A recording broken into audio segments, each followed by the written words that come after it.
Hey guys, okay, so we're back and today we're also using a number line for elapsed time, but we're going to switch it up a little bit. So in my last video, we used a number line to determine the end time. We had the start time and we had the time passed, but the unknown was the end time. So today we're going to switch things up a little bit and I'm going to show you how to identify a different type of question using elapsed time. So again, I want you to go ahead and draw your chart, cut it into thirds, and then directly in half to make it into sixths. And let's label it ST, TP, ET. ST, TP, ET.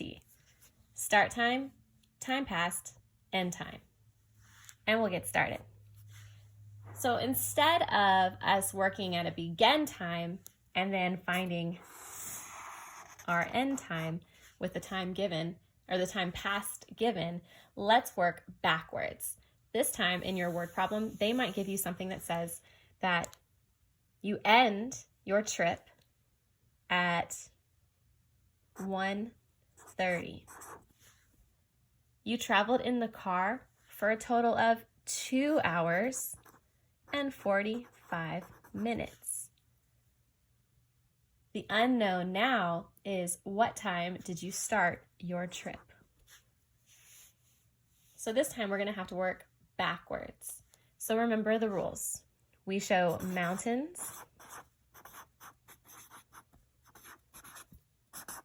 and those represent our hours, and hills represents our minutes. Okay, so in your word problem, we've already identified using our chart that our end time is 1:30. So this time I'm going to put the end time at the end of this number line. That represents the end of my trip. And I need to figure out when the trip began. So using our time pass, we're going to do the same concept, but we're going to go backwards. So let's start with mountains. And that's going to be our hours. We're going to make 2 mountain jumps that represent our 2 hours. And I like to label each one. Now it's going to require us to count backwards, and that's a little more challenging. But let's see. 1:30, 12:30, 11:30. Now that we're done representing our hours, let's look at the minutes. And remember, we're going to use hills for our minutes. In my last video, though, we talked about how we would use different parts of 45. Like I have no plan on you using 45 minutes as one big jump. I want you to break it down into what's comfortable. So I typically like to have my kids break it down into 5-minute jumps because we are pros at counting by fives. If I count by fives to 45, 5 times 9 is 45. So I know I'm going to have to make 9 hill jumps. 1, 2, 3, 4, 5, 6, 7, 8, and 9. And yes, this does happen very often. So each one of these hill jumps represents 5 minutes.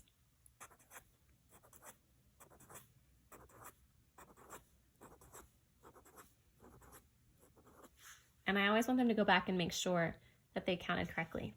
5, 10, 15, 20, 25, 30, 35, 40, 45. Now I can count backwards pretty comfortably, starting at 11:30. 11:30 minus 5 minutes. A lot of times kids are going to want to say 11:35, and they might need a little reminder that we're counting backwards. 11:30, 11:25, 11:20, 11:15, 11:10, 11:05, 11 o'clock. I always think it's super important that when you reach different hours or the end of an hour or beginning of an hour that you always write that down. So just in case we get a little distracted. And some kids may need to label each part of this number line as they're learning. We're at 11 o'clock.